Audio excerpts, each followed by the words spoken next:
വയനാട്ടിൽ ബി.ജെ.പിയെ പുകഴ്ത്തി പറയുന്നതാണ് കെ സുരേന്ദ്രന്റെ പുതിയ ജോലി.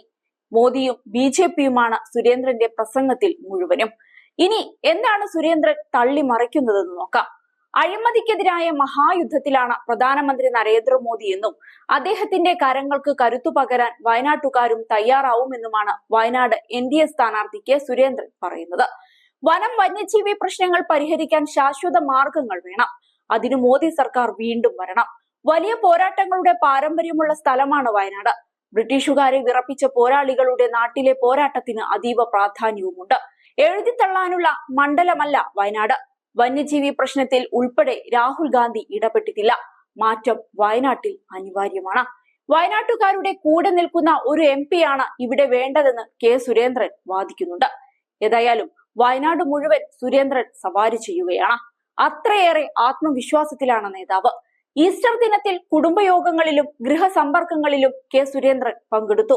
കൽപ്പറ്റ നിയോജക മണ്ഡലത്തിലെ മാണ്ടാട് കുഞ്ഞിമിറ്റം കോളനിയിൽ നടന്ന തെരഞ്ഞെടുപ്പ് കൺവെൻഷനിലും മേപ്പാടി പഞ്ചായത്തിലെ തൃക്കൈപ്പറ്റയിൽ നടന്ന കുടുംബ സംഗമത്തിലും അദ്ദേഹം പങ്കെടുക്കുകയുണ്ടായി. സന്ദീപ് വാര്യറും ടി.പി. ജയചന്ദ്രനും കുടുംബയോഗങ്ങൾ ഉദ്ഘാടനം ചെയ്തു.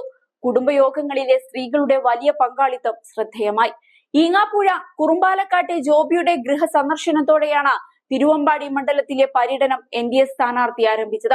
തുടർന്ന് ഈങ്ങാപ്പുഴ പിനിപ്പിനേരി കോൺവെന്റ് സന്ദർശിച്ചു. മദർ സുപ്പീരിയർ ലസീത്തയെയും സിസ്റ്റർമാരെയും കണ്ട് ഈസ്റ്റർ ആശംസകൾ അറിയിച്ചു.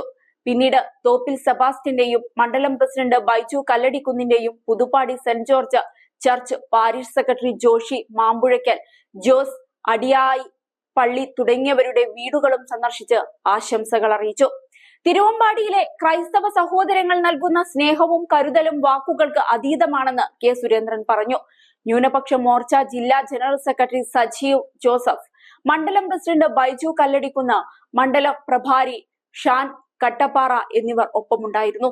അതേസമയം സുരേന്ദ്രൻ ഏപ്രിൽ 4-ന് നാമനിർദ്ദേശ പത്രിക സമർപ്പിക്കും.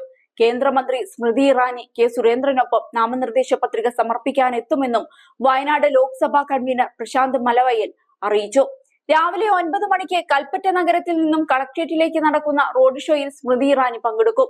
അമേഠിയിൽ രാഹുൽ ഗാന്ധിയെ തോൽപ്പിച്ച സ്മൃതി ഇറാനി വയനാട്ടിലെത്തുന്നത് ദേശീയ ജനാധിപത്യ സഖ്യത്തിന് വലിയ ഊർജം പകരുമെന്നും പ്രശാന്ത് മലവയൽ പറഞ്ഞു. ഏതായാലും നിയമസഭാ തെരഞ്ഞെടുപ്പിലും ലോക്സഭാ തെരഞ്ഞെടുപ്പിലും മത്സരിച്ച് പരിചയമുള്ള കെ സുരേന്ദ്രന് ഇന്നുവരെ ജയിക്കാൻ സാധിച്ചിട്ടില്ല എന്നതാണ് സത്യം. കോൺഗ്രസ് ക്യാമ്പ് ഇതുമായി ബന്ധപ്പെട്ട ട്രോളുകൾ ഇറക്കി സോഷ്യൽ മീഡിയയിൽ രംഗം കൊഴുപ്പിക്കുന്നുമുണ്ട്. വയനാട്, മലപ്പുറം, കോഴിക്കോട് ജില്ലകളിലെ നിയമസഭാ മണ്ഡലങ്ങൾ ചേർത്ത് 2009-ലാണ് വയനാട് ലോക്സഭാ മണ്ഡലം രൂപീകരിച്ചത്.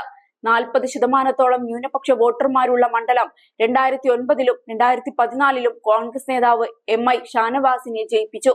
അദ്ദേഹത്തിന്റെ വിയോഗശേഷം ടി സിദ്ദീഖിന്റെ പേര് ഉയർന്നു കേട്ടെങ്കിലും 2019-ൽ രാഹുൽ ഗാന്ധി എത്തിയതോടെ വയനാട് 10 വയസ്സിൽ തന്നെ VIP മണ്ഡലമായി. 2019-ൽ റെക്കോർഡ് ഭൂരിപക്ഷത്തിൽ രാഹുൽ ഗാന്ധി വിജയിച്ച മണ്ഡലമാണ് വയനാട്.